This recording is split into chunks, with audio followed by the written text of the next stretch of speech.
নমস্কার বন্ধুরা, দিশা কে গার্ডেনে আপনাদেরকে স্বাগত জানাই। আজ আপনাদের সামনে বর্তমান সময় উপযোগী একটি গুরুত্বপূর্ণ ভিডিও নিয়ে এলাম। এখন আপনাদের ছাদ বাগান বা বাটির বাগানে কুল গাছগুলিতে কুলগুলি মটরদানার মতো হয়ে গেছে বা এর চেয়ে একটু সামান্য বড় হয়েছে।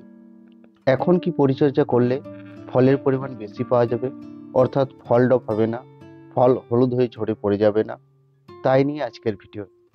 এই গুরুত্বপূর্ণ ভিডিওটি স্কিপ না করে পুরোটা দেখার অনুরোধ রইল। চ্যানেলে নতুন হলে চ্যানেলটি সাবস্ক্রাইব করে দিশা কে গার্ডেনের পাশে থাকার অনুরোধ রইল।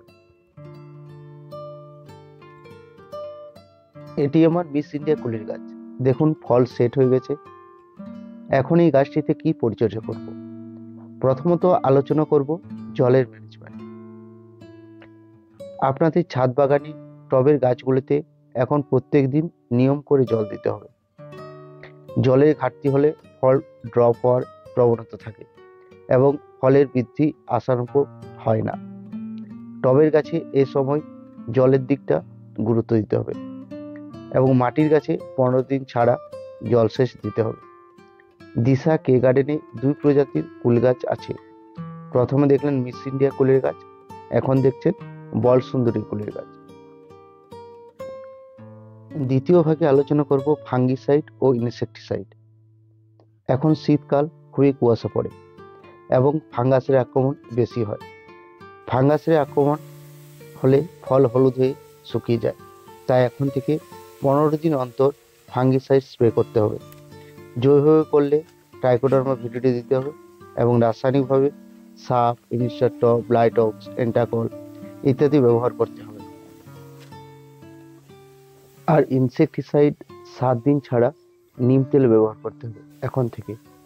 ফেরোমন টপ ব্যবহার করতে হবে, এতে ফ্রুট ফ্লাইয়ের আক্রমণ কমে যাবে। খুব বেশি আক্রমণ হলে একবার আপনারা রাসায়নিকভাবে প্রফেক্ট সুপার ব্যবহার করতে পারেন। ফল বড় করার জন্য এই সময় একবার মাইক্রোনিউট্রিয়েন্ট ব্যবহার করতে হবে। অ্যাগ্রোমিন গোল্ড, মোবিন সাথে 1 গ্রাম ওয়াটার সলিউবল বোরন দিয়ে স্প্রে করতে হবে। আমি ব্যবহার করি ইফকো সাগরিকা সাথে 1 গ্রাম ওয়াটার সলিউবল বোরন। প্রচুর পরিমাণ ফল বড় করার জন্য গাছের প্রচুর পরিমাণ শক্তির প্রয়োজন হয়, তাই এই সময় খাবারের ঘাটতি হলে ফল ঝরে যাবে। তাই এই সময় টবের গাছ বা মাটির গাছে একবার মিশ্র জৈব সার প্রয়োগ করতে হবে। এভাবে পরিচর্যা করলে কুলের ভালো ফলন পাওয়া যাবে। এই ছোট্ট ভিডিওতে সবকিছু আলোচনা করলাম। ভিডিওটি ইনফরমেটিভ মনে হলে লাইক, কমেন্ট এবং শেয়ার করবেন এবং চ্যানেলে নতুন হলে চ্যানেলটি সাবস্ক্রাইব করে দিশা কে গার্ডেনের সাথে থাকবেন। ধন্যবাদ।